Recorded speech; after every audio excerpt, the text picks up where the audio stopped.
Howdy ho, gamers. It's me, it's Phil, hosting your favorite casual gaming podcast here with my two casual gaming friends, Connor Elliott. I'm not a casual gamer. I'm Yeah, you are. No, And you're just saying things. and absolute casual Tavin Bothel. I'll take that. Marvel Snap, Game of the Year. No. He just you both chase trophies. No normal people do that. I don't even do that because I have more important things to do with my time. You have more pride. I do. Like playing the same game over again from 2004. A lot more God. respectable. Okay, if that's not casual, I don't know what You're is. not the replay guy though. Oh, I just play things randomly though. You ever played Vampire the That's- Masquerade Bloodlines? Detroit Become Human. Deus Ex? Do you ever play those games? No, I I've played not. those I've games. not played those games. I've not played those games. Then I guess I'm the replay guy. You know, I think old game that's replay. not what replay means. Old game. There we game go. replay. Yeah, that like works. old game. That's what I specify I that. thought I was the old head. You're the old head, but you don't go back to random games and well, you do, but not random ones. They're the ones that are. It's like close an to your old heart. head in the sense of like you only care of what happened from when you were like 5 to 14, and he's just like, oh, this is a game that has some type of legacy behind it. Let me try it out. It's formative years. Done me good so far. Anyway, this Nope. is we usually like to play our mini games on this show, and I thought let's go ahead. Let's start with Connor this week. Oh, come on, Second- man. Oh, did we start with him last week? What? Did we start with you last week? I don't fucking. I don't remember, and I don't think we ever will remember. Fine. Connor, you start.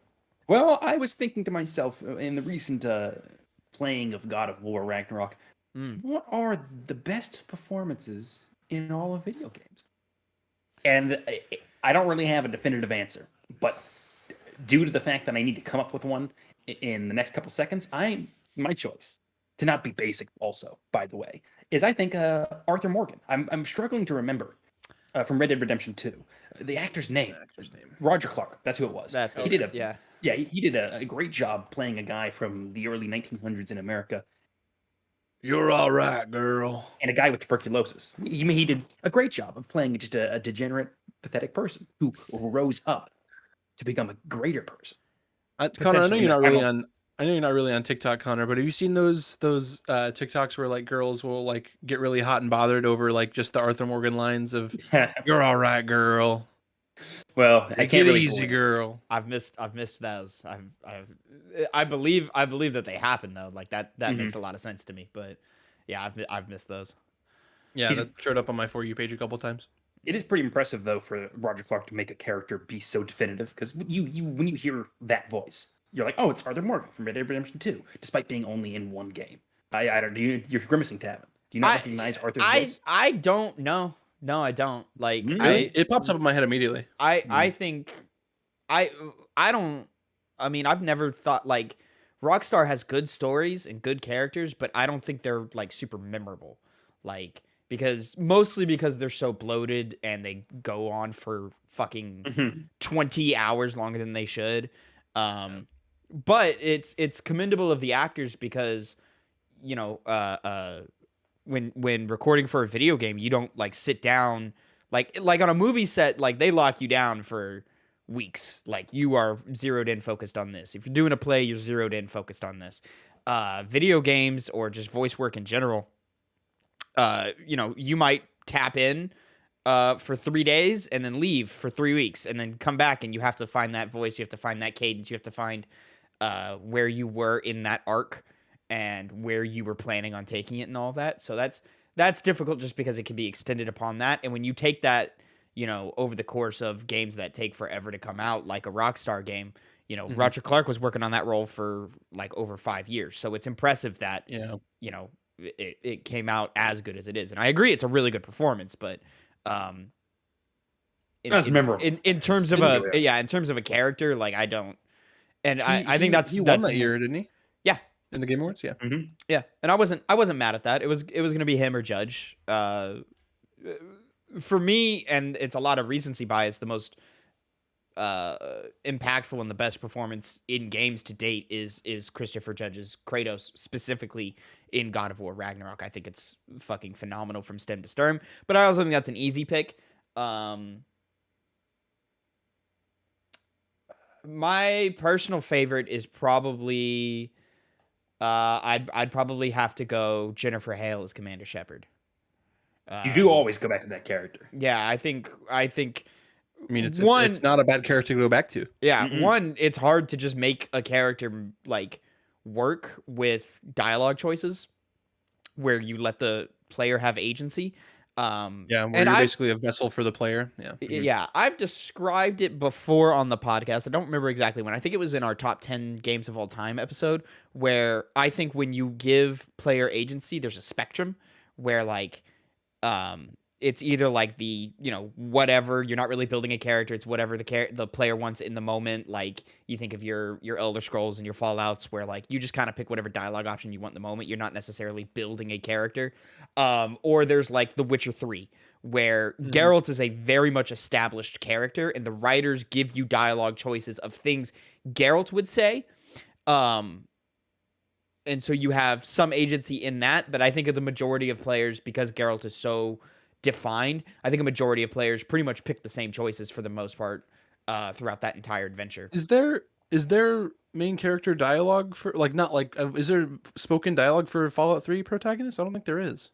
No, but there's still dialogue choices picked. Oh, okay. No, I thought you were talking about. No, I think because I think that's no. where Jennifer Hill stands out, or like that game in particular stands out, is because she actually says what you want her to say. Right. Yeah, but I mean, like there's a voice actor for Fallout 4, but like I was talking just general like RPG ness, and then I'm feeding back to the point of performance where Mass Effect hits that perfect medium between those two extremes of like super defined character or just vague, not really building a character at all, is like right in the middle where like there's enough structure in Shepard to where there's a pre-built character there, but there's enough freedom for the player to craft whatever arc they want for their Shepard.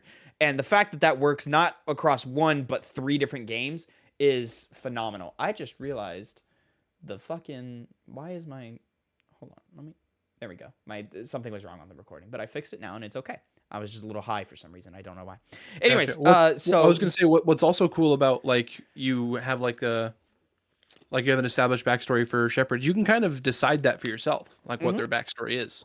Yeah, but like there's still like structure to that. Like Shepard is a great leader. Shepard is brave. Shepard is, courageous, or will, stand in the face of what they believe is wrong and so forth. So like there's like core tenets of that character that have to remain true, but it's not so granular to where it's like, all right, like Geralt is not going to be a dick to Ciri. So like even the dick to Ciri option, nobody's going to pick that because Geralt is not going to be a dick to Ciri. Whereas with like Shepard, you have enough free reign to treat whatever characters you want, and the arcs work. Like it's the fact that they work. So that's a great combination of performance of, writing, directing, and acting. In that, like you can take your Shepard into so many different arcs, and you believe almost all of them. So yeah, and the fact that it's over 3 games, what is the timeline there? Like 8 years. Yeah, Something like that. That's unbelievable that they were able to accomplish that. Are you talking like in-game years, or are you talking In actual development release years? years? Okay, yeah. Trying to figure that out. I don't care about in-world years. That doesn't. Hey, that doesn't matter. I think it matters. A timeline matters. What do you think? Like your character kind of grows up. Oh, spoiler! I said a spoiler. Never mind. I didn't hear either of what you just. No, it's 2 years. No, it's 2 years. Doesn't matter. 2 years. The entire like trilogy, I think, takes place over like 4. Yeah, because I think because at the beginning of 2 you die and then you don't come back for 2 years. Yeah, but that's a cheap writing thing. Like that's not a. That was the spoiler I just said. Yeah, but it's not a spoiler. It is. Well, it is. The game came out in 2008. Doesn't mean it's not a spoiler, but 11, yeah, it's past the point where it needs to. 11? Probably no. said. Couldn't have been. No, it was 2010. No. 2010. I was gonna say because 2012 was 3. Damn, 2010 was a great year. I mean, as much as I want to reach for Christopher Judge, I feel like it'd be cheap because it's everyone's recency bias, I'm reaching for Yuri Lowenthal for Spider-Man. That's a good one. I like that one.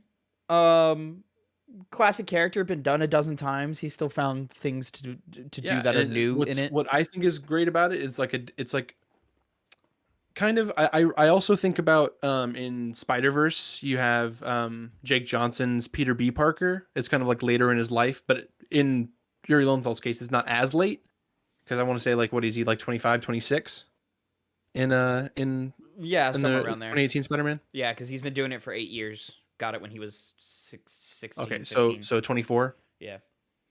Yeah, so early 20s. He's as established as Spider-Man. Everyone really already knows who he is. He's already got a relationship with the police. He's got established villains. Like he talks about how he put had all these adventures that he tells us about, and how he put all these guys in the raft.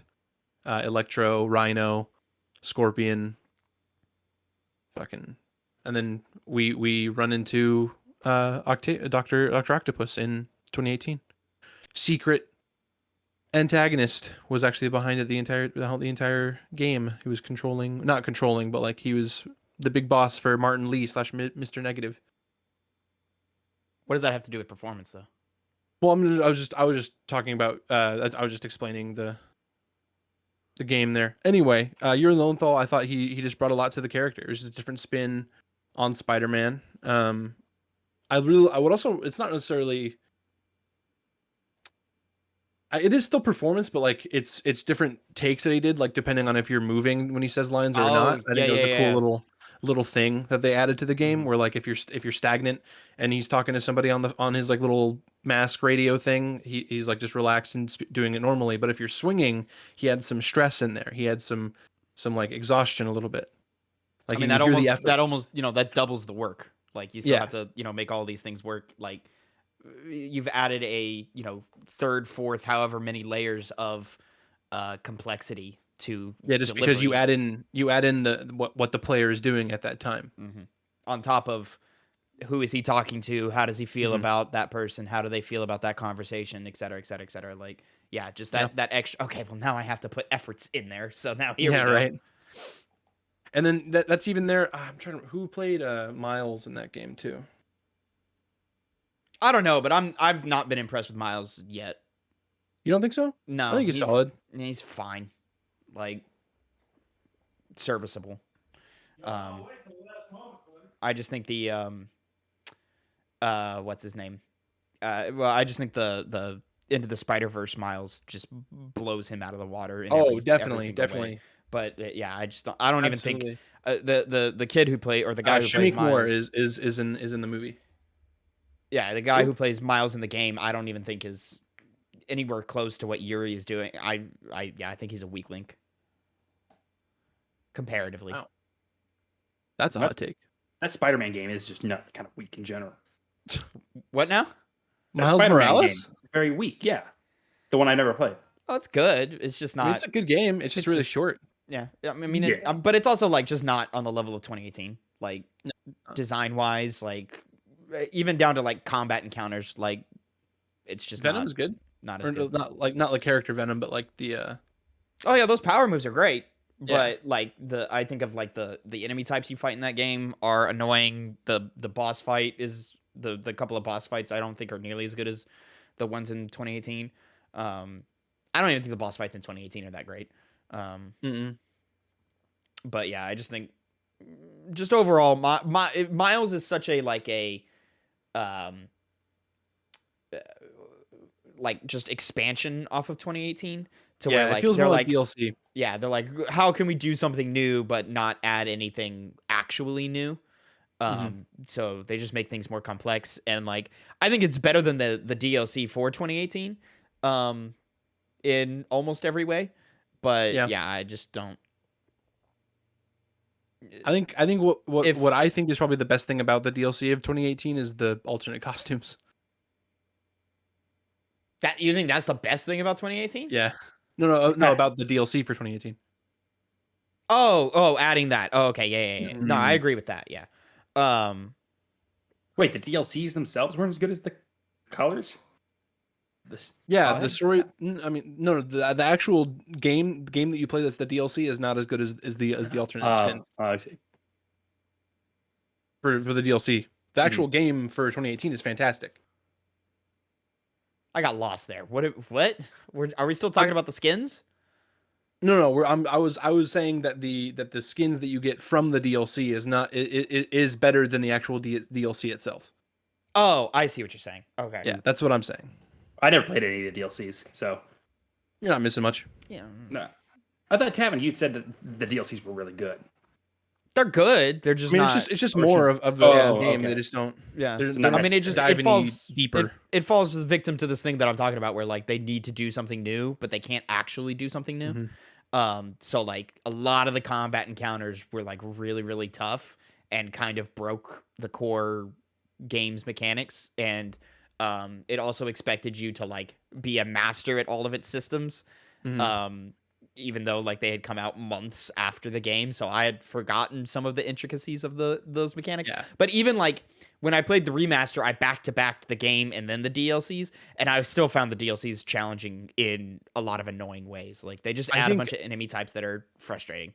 Yeah, the Silver Sable DLC is the hardest one out of all of them. It's fucking. Is that the middle one? That's the last one. I found the middle one the hardest. The Hammerhead. That's what it is, right? Hammerhead. Yeah, it was Black Cat, Hammerhead, then Silver Sable. Yeah, I found the Hammerhead one the most difficult. But there is one encounter specifically in that Silver Sable where you're on a rooftop, and that shit pissed me off. Like tough. Yeah, tough. Yeah, and it's not even a fun challenging. It's just a man. What the fuck? Like what is why? Yeah, all the DLC for 2018 really adds in terms of like the overall narrative is at the end of Silver Sable, you like go, or like it gives an explanation as to why Peter's not there in Miles Morales, because he goes to where Silver Sable's from. Well, he follows Mary Jane, doesn't he? Because Mary Jane gets a job. That's the whole reason that they're going is because Silver Sable was like talking to them and stuff. So yeah. Well, also Yuri. Oh, that was from Hammerhead. Yeah. She had a whole like backstory between her and Hammerhead. Yeah. Well, no, in the third piece, if you do all the side stuff, you find out that she goes bad and she starts killing people. Oh, I thought that was in Hammerhead. No. Because at the end of she spends all of Hammerhead trying to kill Hammerhead, and then just runs off at the end, and you don't even see her in part 3, but you see the work she leaves behind. She starts like killing senators who are corrupt. She starts killing like corrupt cops and like all these things. She's just full on vigilante like red. Is that like an actual character in the comics? Yeah, Yuri Watanabe. Yeah, like, does she have like a villain name or? Yeah, I don't know what it is. She's a deep cut. Okay. Yeah, I like when they reach for deep cuts and kind of like bring them further into the light. I kind of like that. It's just a weird thing because like, let's assume most 2018 players played Miles Morales, but they maybe didn't play the DLC, so when they load up Spider-Man 2 and they go, oh, great, I can't wait to see Yuri again. Oh, she's doing what now? Like, they totally missed all of that arc and stuff, which is complicated, so I don't know. And that's another thing with DLC. It's like, you can't make it super narratively important, but, like, you still need to, like, make it narratively important for the quality of the title. So it's like, okay, what can we do that like players who don't return can still understand what's happening in the sequel, but players who are here for the DLC are still entertained. It's just a hard line to walk in. It's why personally I don't really care for the DLC thing. I much prefer what Sony's doing with their like little spin-off games, like Miles Morales and like Lost Legacy, where like if they were to give Chloe a full game next time, like I would love that. That would be dope. Or if they would, but because, or now that most 2018 players probably played Miles Morales, so now when we load up Spider-Man 2, we're not questioning the power level of Miles Morales or the capability of Miles Morales. We know that he's Spider-Man. We know that he's maybe not on par to Peter, but he's he's a hero in his own right. Yeah. All right. God, I'm excited for Spider-Man 2.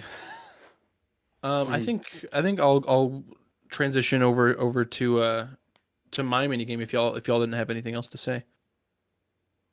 Sure. No? Yeah. Cool. Let me switch over to Right There on. you go. Yeah. So for my mini game, it's going to be kind of similar to what we did last week. And instead of guessing if it's a Pokemon or not, Connor's whole tirade on Sonic last week. Now we're going to guess if this is a real Sonic character or not. Oh, Jesus Christ. I know Right, so nothing about I think I Sonic, can do dude. good on this. Exactly. Oh, I'm gonna win. I'm gonna win then. Exactly. All right. So how are we doing this? We're just I mean, saying it, same, and we just same as yes or no? Yeah. last time. Yeah, you're gonna say if it's a real character or if it's not. If you guys don't mind, just keeping track of your own points, or maybe you know what? I'll do it. I'll keep track of it. All right. Just get a little notes app here going, so I can Nice. have something to type out.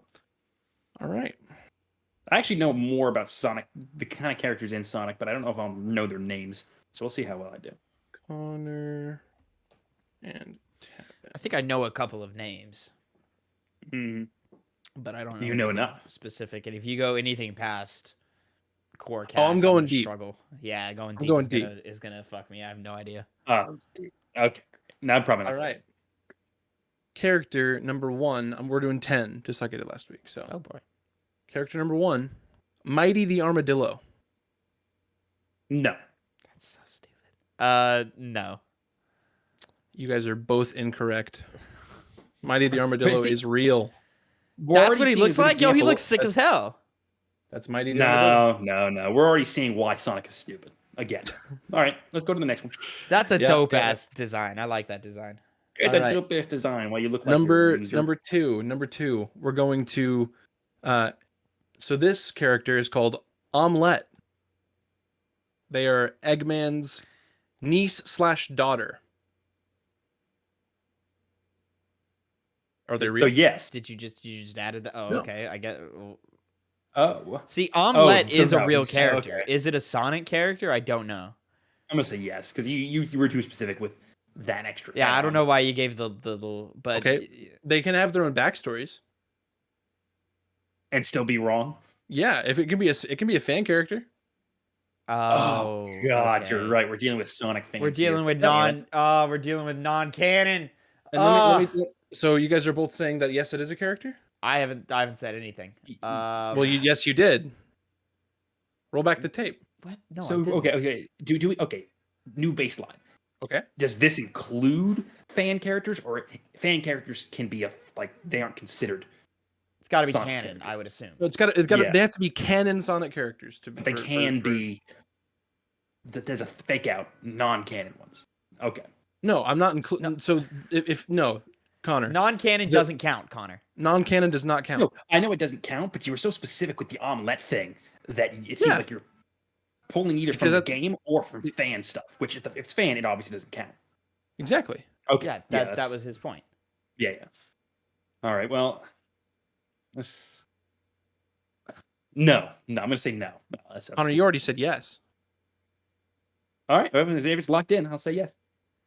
All right. Well, It's fuck a coin it. toss, really. Tavin, what do you think?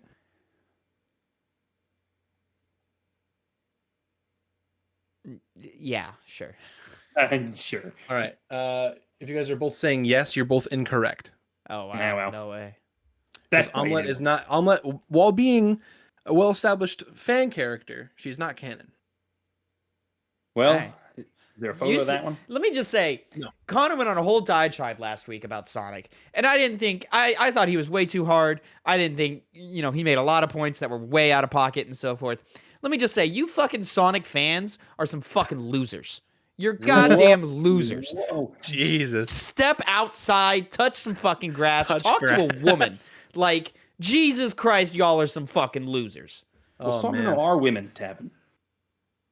Yeah, it's true. Talk to another woman. You're misrepresenting the Sonic fandom. Have you ever heard of the amazing person called Chris Chan? Okay. Okay, I'm moving shutting on. this down. I'm shutting this Moving down. on. No, we're not talking Connor about likes that. to I thought we were get talking about edgy Sonic on fans. this podcast. I thought we were man. talking He about likes to Sonic get fans. edgy I as thought shit. we were talking about Sonic fans. Okay, What's okay. wrong? Sonichu is not coming up on this list. I'll tell you that right now. Too easy. Anyway, character number 3. You guys are both at 0. Number 3 is Wave the Swallow. Okay, yes. That's I think this so is fucking stupid. I'm gonna say no. That's from a different game or some shit. Wave the Swallow is indeed a Sonic character. That is a terrible design. All right, I Of course it is. totally It's hold Sonic. on. That sucks. She's from Sonic Riders. Rad. Okay. See, Tavin, you're like, that's a horrible design. You could literally just have that. No, be it the still default, sucks. like, assumption. No, that's the default assumption for Sonic characters. Like, yeah, of course they have bad designs. Knuckles is good design though. No, Like, it's Knuckles. whoever dude with the red that we just saw, he's got a good design. Mighty the Armadillo. Mighty the Armadillo, he's kicking ass. Looks like I a think Knuckles has loser. a good design. I think Sonic, Knuckles Shadow. does have good. Yeah, all the actual like main like line of characters, they're all good. Wow.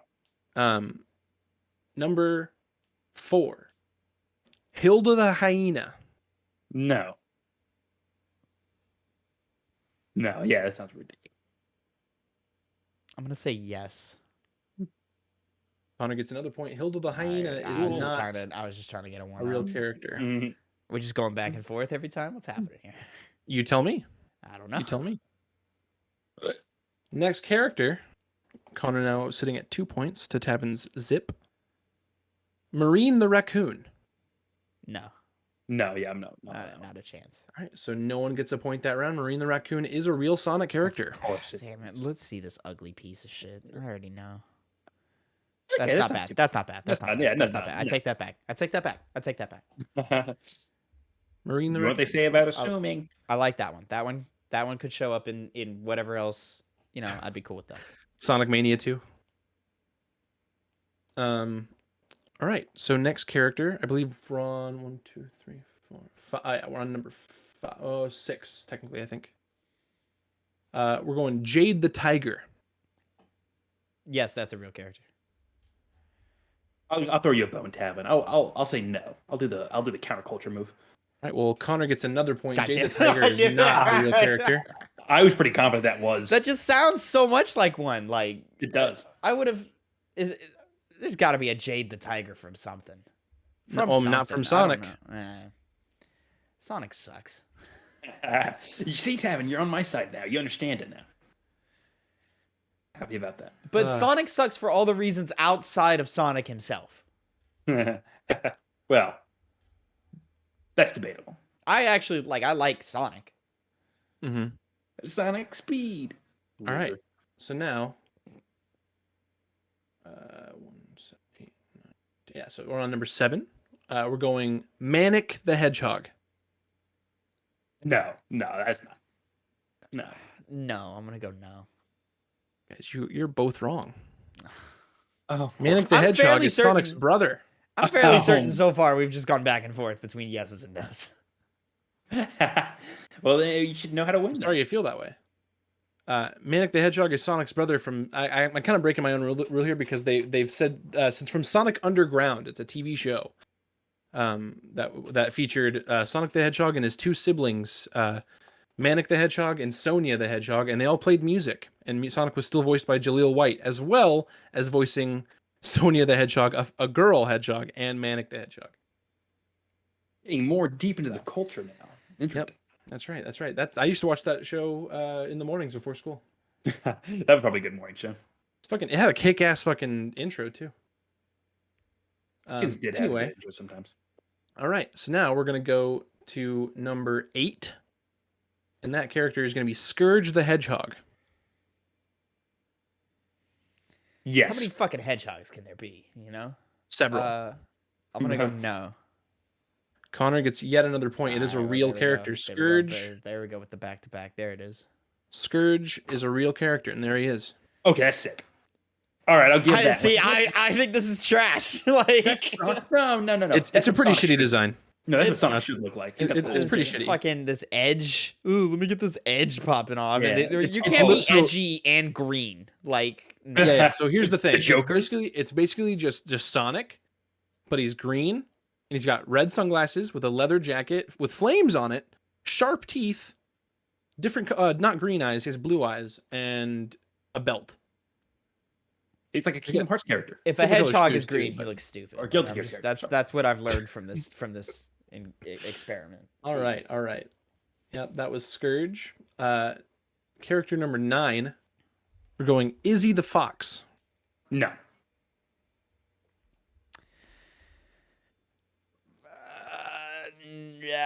No. Tavin, you're on the board. Hey, look at me, guys.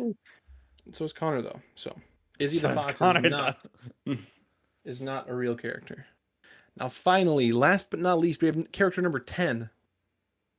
Arrow the Wolf. Yes. No. Connor takes it away with one final point, Correct. making the total score 6 to Tavin's 1. Arrow the Wolf is not a real Sonic character. In fact, Arrow the Wolf is my Sonic OC from when I was fucking 10. Oh my god. Deep cut. Deep. Yep. There was when I was a kid, I would go online and there was this little Sonic character creator where you could scroll through all these different options. And yeah, I even printed it out when I was a kid. What was his name? Eric the Wolf? Arrow the Wolf. Arrow the Wolf. Oh, you've told me this story before. I know this story. Arrow the Wolf. Oh my god. Well, That was my Sonic OC. Would you draw him? I don't remember drawing him. I only remember as far as an image goes, I only remember from that website that I went to. I wonder if that game is still up. It's just like a random Flash game, yeah. I hope there's just that one guy who's still going for it, still running it somehow. Still running it, yeah. Yeah. That'd be dope. Those people exist. Just the ones who man. just latch onto some obscure game. Does I don't know if Wayback Machine works with like interactive stuff. I don't know if it's just visual. Are you guys familiar with Wayback Machine? I'm not. Yeah, that's it's a website that goes back and finds older versions of websites. Yeah.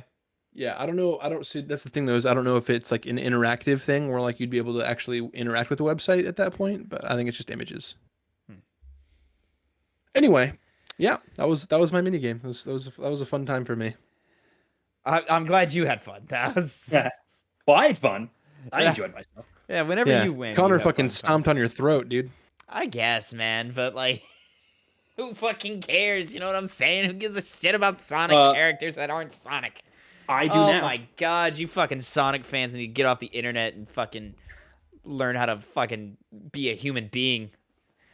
Incel piece of trash. No. Jeez. I just called them stupid, but I didn't do that. My god. That's rude. Wow. That's mean. That's very mean-spirited. Tavin, if Connor was mean last week, Tavin's even more mean this week. The thing is like Sonic has no control over what he is, you know? He's just Sonic. So like I'll cut him a lot of slack. But you fucking losers drawing Sonic porn and drawing and coming up with a bunch of Sonic fan fiction that all these other Sonic losers are reading and are like, "Oh, this should be canon. I love this story." Shut the fuck up. Shut the fuck up. Bonus round. Shade the Echidna. Yes. No. Sure. No. Sure. Yes. Shade the Echidna is real. There you go. Oh. 2-6. Not a very good design. Let's see. No, I bet it's fine. Oh my god. Okay, I don't even want to show it anymore. I was googling. Okay, I was googling Shade the Echidna. Third autocomplete is Shade the Echidna age. Okay, now Yeah, you see what I'm saying? You see what I'm saying? No. Y'all are disgusting. No. You're what does the character disgusting. look like? Depending on what the character looks like will determine the creepiness of that question. It doesn't even really look like an echidna. Shade the Echidna. Because this might stem from the fact that echidnas only live for I think a couple of years, and that was like a thing online recently where someone was like, "Oh, Sonic's gonna die soon." No, Knuckles is gonna die soon, and they were like making that a joke. There it is. So I think it's connected to that. She's like wearing a suit or something. Let me see. Show doc. There it is. I just want to say, Sonic.fandom.com comes up. That is a dumb looking fucking character. It is. Let me pull this back up. This guy right here. At least I'm pretty confident that the age thing was just the that's ridiculous. Death thing. It's just not weird. Sonic.fandom.com gets flagged by my my computer. That has like a not trustful website. And that should tell you everything you need to know. Oh man. I think it was. You see, originally it was just me hating on Sonic, but I think this has become a Sonic hate channel. No. I don't hate Sonic. Sonic himself is fine. You see, if you took a clip from this, people would disagree with you guys. And if you like Sonic games, that's fine. Dude, speaking of Sonic games, Sonic Frontiers is pretty fun. Have you? I mean, it looks fun. I've always thought it looked fun. I'm having a really fun time with it. The controls are way different from any Sonic game I've ever played. Like as far as like some of the actions you have to do, but I like it. No. When did you start playing it? Recently or Like 2 days ago? Okay, yeah. I want to say I started playing it Friday. Oh, okay, good. You figured you were waiting to get your hands on that game. Yeah, it was fun.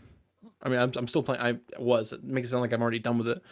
No, I'm like maybe hour and a half, 2 hours in. I only really started playing it because Midnight Suns crashed on me again. So, Well, again, this is a problem. A lot of like half-baked games this year. Oh shit! Didn't Balan Wonderland come out this year? No, that was years ago. a year and a half to almost maybe 2 years ago. What? No, that's impossible. Easily. I want to say it was the end of 2020. Was it even a 2020 game? Yeah, I think it was the end of 2020, maybe early 2021. No, 2021. It was not. Was it 2021?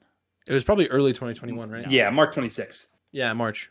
Wow, Balan Wonderworld is like fucking 6 years ago in my brain. Not really. I thought it was like late 2019. I knew it was like in that time, like 5-month time frame of like November, December 2020, maybe February 2021. But I guess I was just off by one. You made me fear time for a second there, Tavin. You thought according to Tavin, I'm No the least time, trustworthy when like- it comes to time. So I thought it was like it's 2019. I was like, no, it can't be. It's impossible. I only saw it. no, it was definitely not 2019. Like, oh, okay, good. Not as long as it goes. I thought. All right. You thought. What have you guys been playing anything new or? Batman. Yeah, just Batman really right now. Balan Wonderworld or? I finished the Callisto Protocol, which there's a review up by the time you're listening to this. We dropped a review last week for that. By the time you're listening to this, Phil's Midnight Suns review is going up tomorrow. And then what else have I played? Oh, me and my girlfriend finished The Last of Us Part 1. Fun time. We had a great time. It was a lot of fun.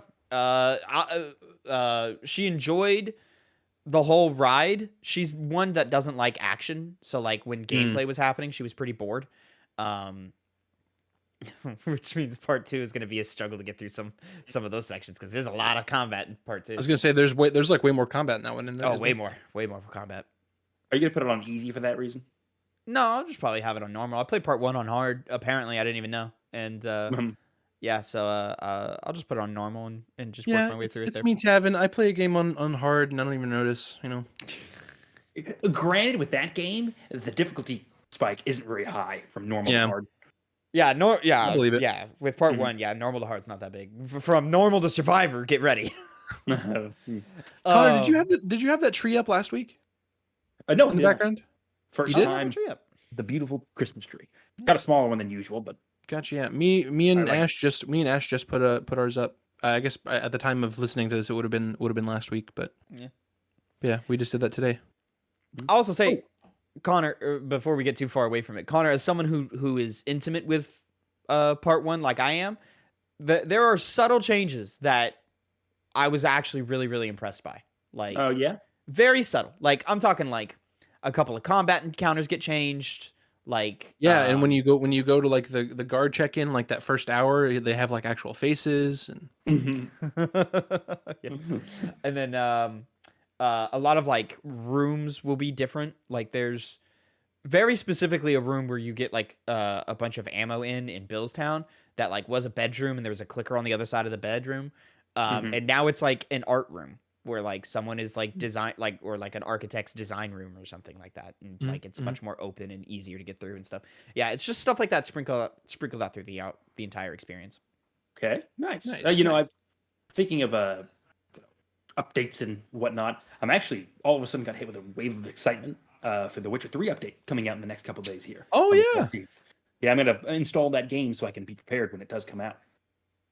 Get that grade. I just don't have time for it. I wish I did, but I don't. I'm barely gonna have time to. I'm just gonna play it whenever I can and just enjoy. I was gonna say you got to get cracking on Final Fantasy. That's what I'm gonna do. That's why I can't. You know, that's why I'm not gonna play a lot of it. It's gonna be like, oh, a little bit here, see how it feels. Final Fantasy come out tomorrow? Yes, come out tonight. At the time of recording. Recording. Holy shit! Yeah. I was looking at either tomorrow or Tuesday.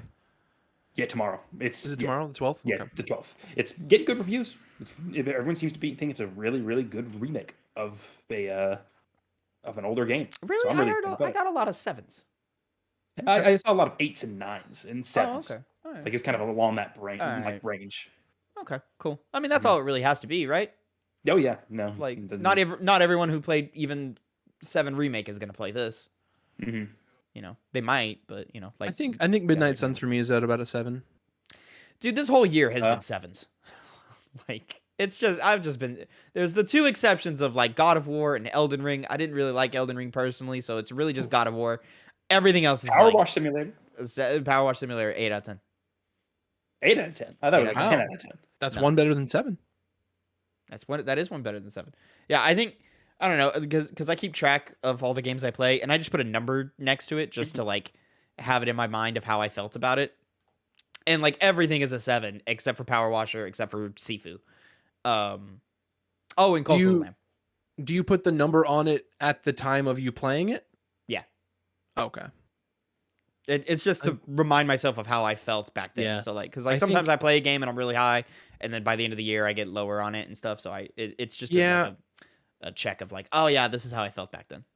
I'll probably start doing that for my list next year, just because I tried to go back, at least on like my older lists. You don't keep your older list, do you? I haven't in the past, but I'm going to start. Yeah, I still have my 2019 and sorry, not my 2019, my 2020 and my 2021 lists.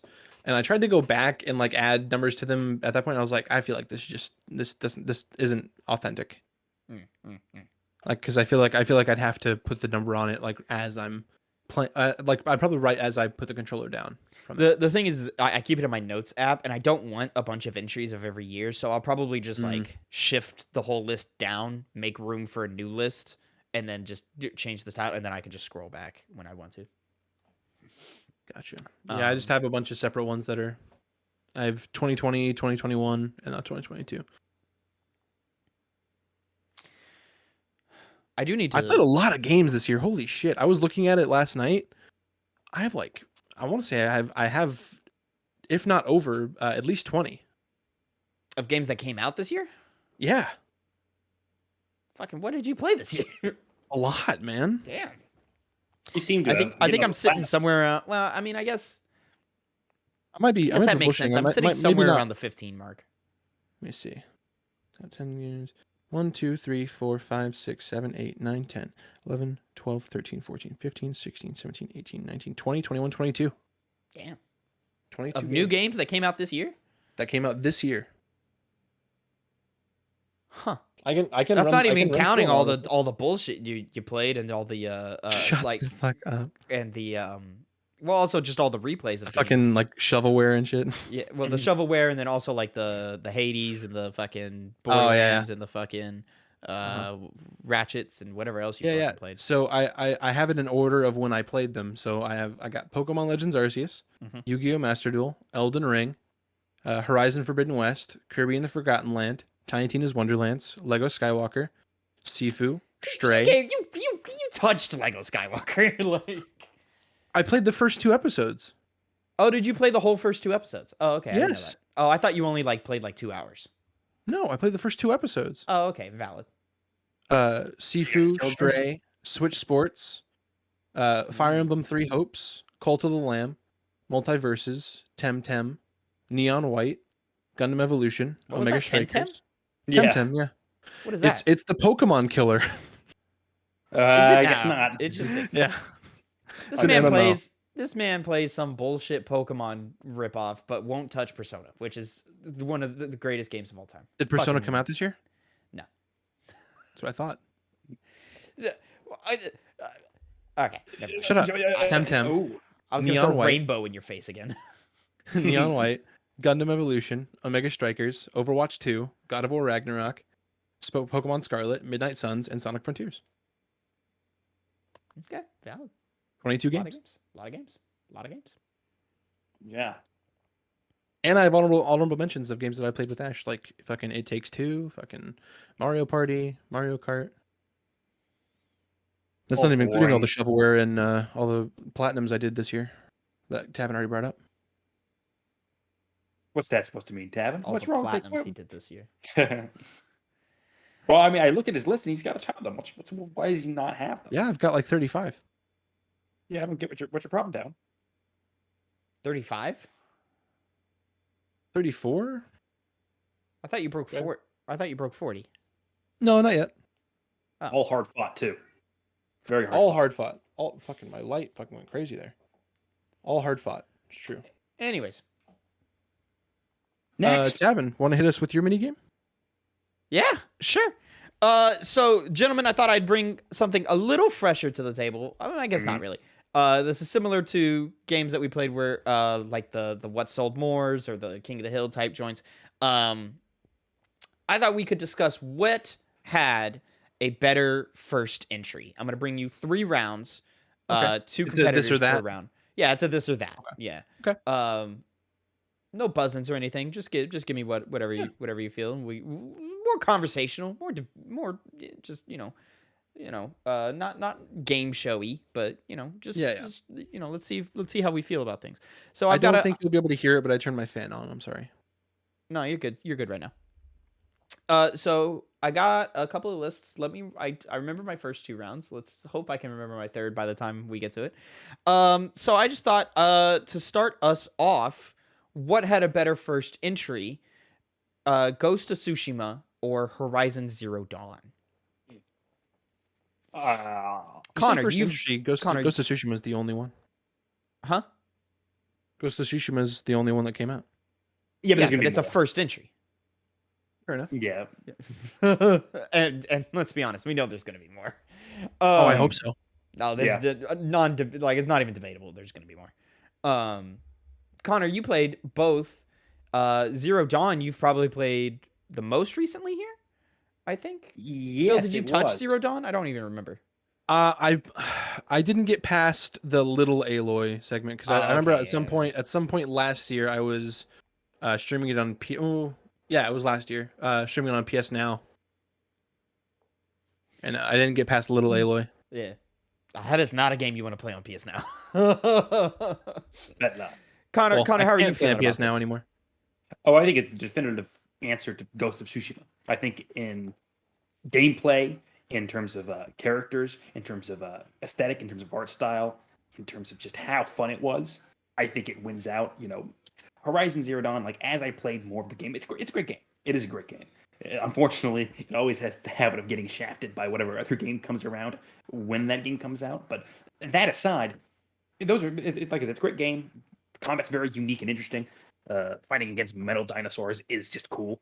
But ultimately, beyond those aspects of it, it feels like a generic open world side quest completion game in a lot of ways. It looks great. Also, I think Ghost of Tsushima looks better, but 3 years Horizon difference between those two. Yeah, exactly. But even then, Horizon has a really nice, diverse amount of areas that all look good. But just in terms of just entertainment on alone, Ghost of Tsushima just kind of beats Horizon.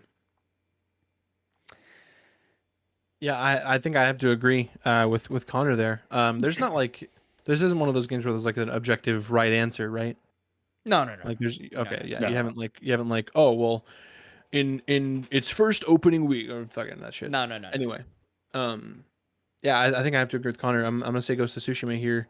Not just because like I've hardly touched Horizon. I just feel like overall the concept of Ghost of Tsushima kind of grips me more.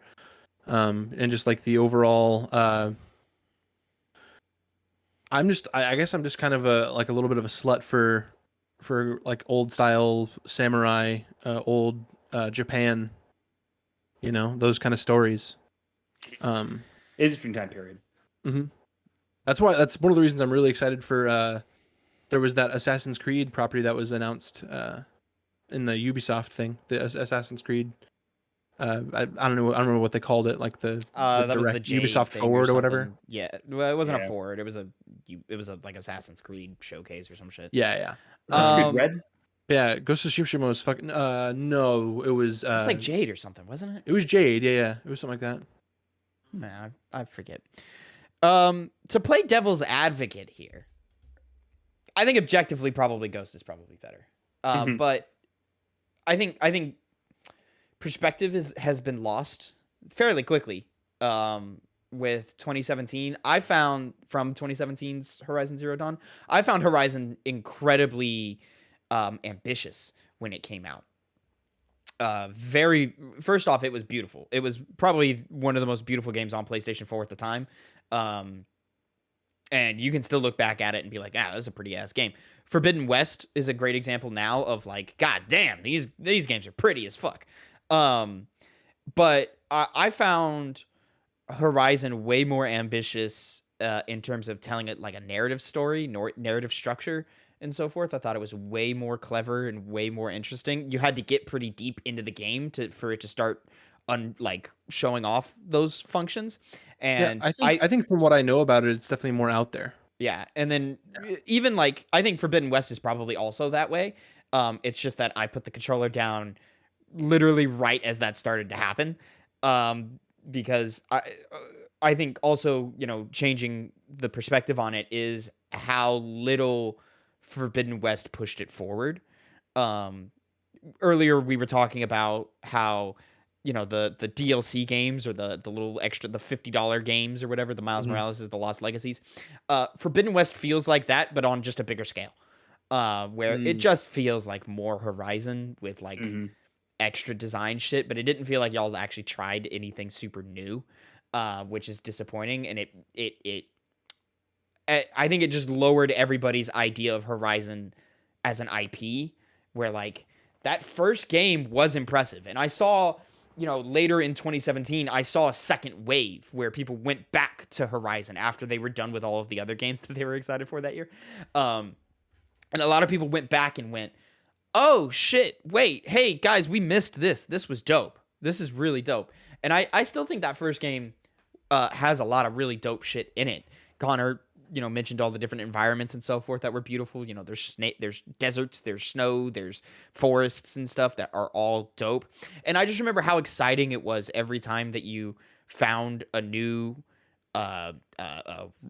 robot enemy, a new, you know, enemy type, and how exciting it was to learn its behavior and to figure out how to take it down and figure out how to hunt it and so forth. And I think some of that magic just kind of got lost in the second one. And it was just more Horizon, which I think, you know, kind of took away from it.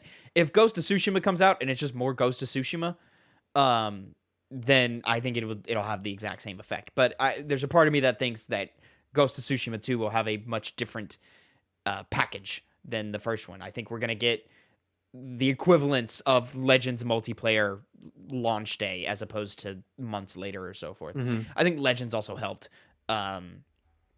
with the idea of it. Connor mentioned the art style. I think all the interesting art style bits are in Legends. When Ghost came out, and Connor can attest to this, and if you go back to early podcasts, you can hear this, where like Ghost of Tsushima came out and I was like, it's good.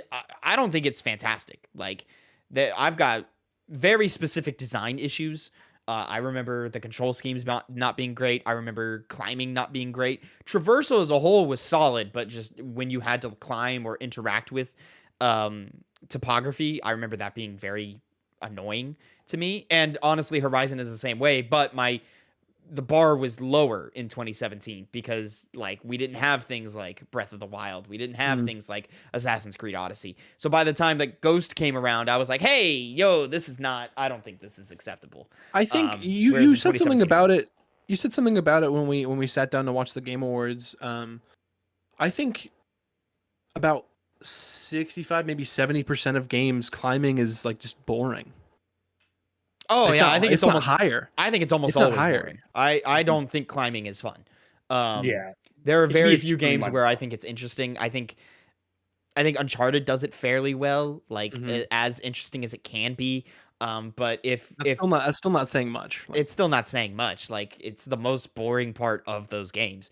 Yeah. And if you're gonna do climbing, if you're not a narrative, you know, based adventure like an Uncharted, then just let me climb everything. If you're an open world, let me climb everything. Like, yeah, that's one thing I really like about your Breath of the Wild, the fucking Assassin's Creed Odyssey, that you could basically climb anything you want. Yeah, I love those. Yeah, it's great. It's fantastic. If you're open world, let me do that. That's why I was like so disappointed in Forbidden West, is I was like, oh, you should have learned this lesson by now. Now, granted, they improved it. It's better, but it's not that much better.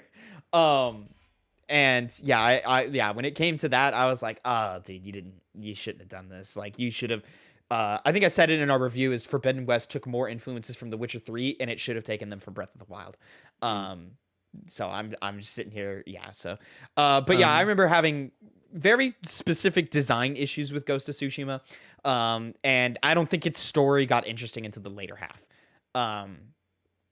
Whereas like Horizon's character journey carried me to that second half.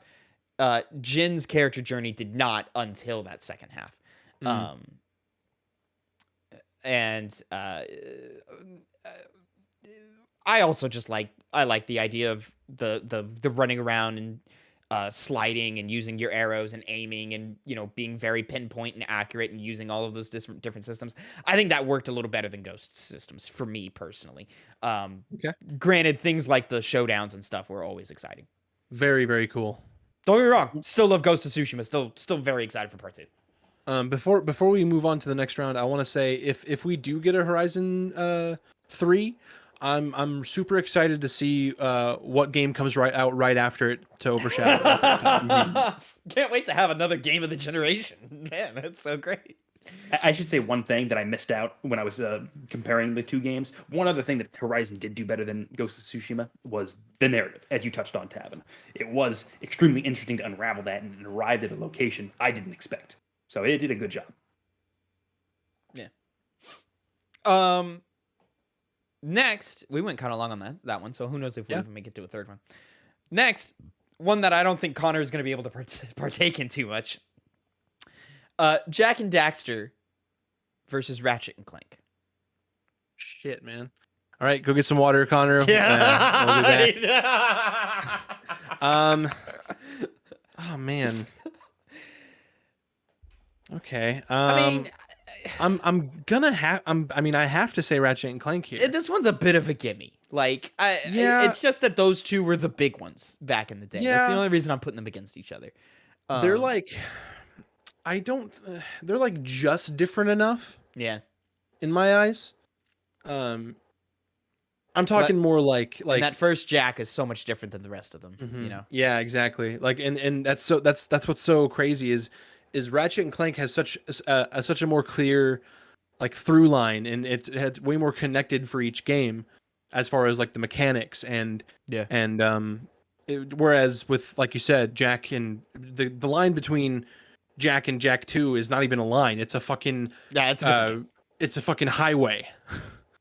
Yeah, it's just it's a different game. It's like a 6-lane highway. I think that's what also like burned me a little bit about Jak 2 is that they didn't make Jak 2, they made a new game. And it just turns out that I just didn't like that game. But yeah, they didn't make Jak and Daxter 2, they made Baby's First GTA. I get why people say that, but I think that's derivative of like I find that comparison kind of derivative, but I understand why people say Jak that. 2 is derivative. It's derivative of GTA. Some would say it's derivative of just video games as a medium, but no, I'm playing. But to keep it focused on Jak 1 and Ratchet 1, I just think Ratchet 1 just knew what it wanted to be. I think I would reach for Jak and Daxter 1 over Ratchet and Clank 1. Really? But yeah, I think so. But I think as a series, I would probably reach for Ratchet and Clank before Jak and Daxter. Oh, yeah, for sure. See, for me, is like Ratchet and Clank, that first one, they knew exactly where they were going direction-wise. I shouldn't say as a series because Jak and Daxter hasn't had a game in over a decade. Let it be. Let it be. No, give me more. But make it good, please. Whereas, Ratchet and Clank has, I don't know, quadruple the amount of games. Oh yeah. Well, it never went away. There's like 4 games that are canon, and then one. Well, there's game they tried to release. There's not a generation that's Jak and Daxter. There's not a generation that's missing Ratchet and Clank. A Ratchet and Clank, like a new Ratchet and Clank, like arguably the PS4 just because it's a remake. But like there's enough in there for it to be new. It's different enough. Yeah, it's new enough. There's enough in there that's different.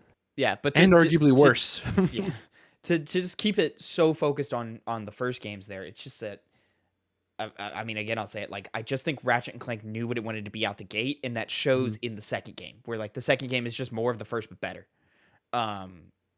Whereas Jack, they were like, okay, I think we're out of ideas here. We don't have anything else to put in this. So let's switch it up. Let's do, and then let's take what Ratchet did, and then take what with the structure of a GTA and just mash that together and see what happens. I think I'm a little just ever so slightly just more interested in the world that the original Jack and Daxter has to offer, and like just I don't know. You did not get to see most of that because we had to skip through it on our hype, and that was not a very good series for us anyway. Yeah, but you skipped an almost entire segment just because we wanted to get through the game.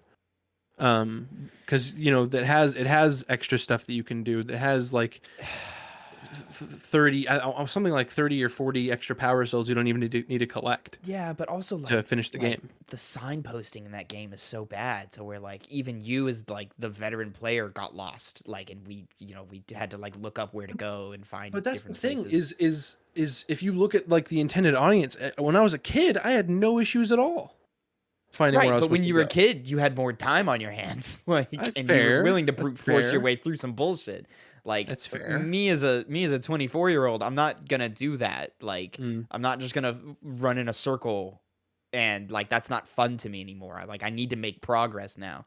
One, because I don't have the time to just run in circles all day, and two, because running in circles has lost its glamour because because running in circles was only fun because we were like, oh, it's a video game. I can manipulate it. I can play it. I can just have fun with it. That's not fun to someone with a fully developed brain who's like, oh, or a more developed brain who's just like, oh, yeah, okay, yeah, I can play it. Like, I can use, like, yeah, but like, what else? And that first Jack and Daxter game, I don't think answers the question. At least it doesn't answer it very well of what else. Whereas Ratchet can stand on its narrative. Ratchet can stand on its world design better. Like, I think the different worlds you go to are way more interesting to look at than anything in the first Jack and Daxter game.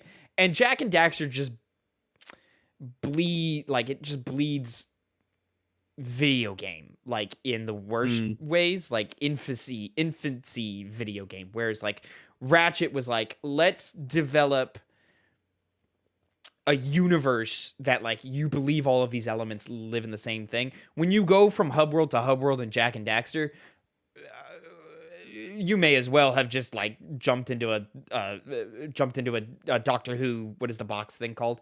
TARDIS. And ended up somewhere else entirely. Like it doesn't feel connected. Okay.